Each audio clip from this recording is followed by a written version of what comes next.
News.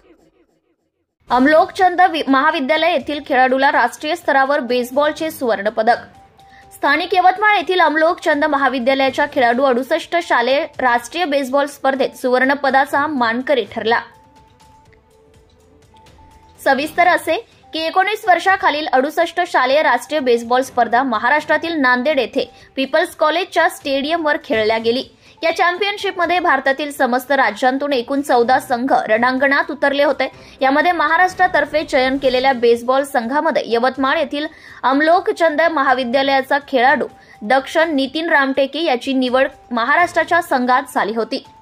ही राष्ट्रीय स्पर्धा जिंकण्यासाठी या स्पर्धेच्या अंतिम सामन्यात अत्यंत चुरशीचे सामने जिंकत महाराष्ट्र संघ पोहोचला, तेव्हा महाराष्ट्राच्या संघाचा अंतिम सामना हा छत्तीसगड संघाशी झाला। या चुरशीच्या लढतीत बेसबॉल महाराष्ट्र संघाने बाजी मारत राष्ट्रीय बेसबॉल स्पर्धा चषक जिंकला। त्यामध्ये यवतमाळ येथील खेळाडू दक्ष नितीन रामटेके याने महत्त्वाची भूमिका बजावली।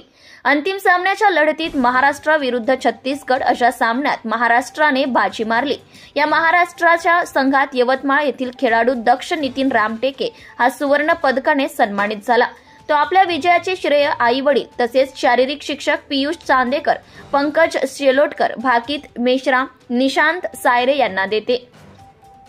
तर त्याचे मनस्वी अभिनंदन अमलोकचंद महाविद्यालयाचे अध्यक्ष तथा माजी खासदार डॉक्टर विजय बाबू दर्डा तसेच संस्थेचे सचिव माननीय प्रकाशजी चोपडा, प्रतिष्ठित संचालक मंडळ प्राचार्य माननीय RM मिश्रा, उपप्राचार्य VC जाधव, शारीरिक शिक्षक संचालक प्राध्यापक किशोर तायडे, क्रीडा शिक्षक संजय पंदिरवाड, माननीय सैनिक, माजी सैनिक व समस्त प्राध्यापक वृंद तसेच यवतमाळ जिल्हा बेसबॉल असोसिएशनचे अध्यक्ष नरेंद्र तरोणे, प्राध्यापक विकास टोणे, नरेंद्र फुसे, जिल्हा क्रीडा अधिकारी घनश्याम राठोड, राज्य क्रीडा मार्गदर्शक मंगेश गुडदे, क्रीडा अधिकारी सचिन हरणे व यवतमाळ येथील समस्त बेसबॉल, सॉफ्टबॉल क्रीडाप्रेमी इत्यादींनी केले।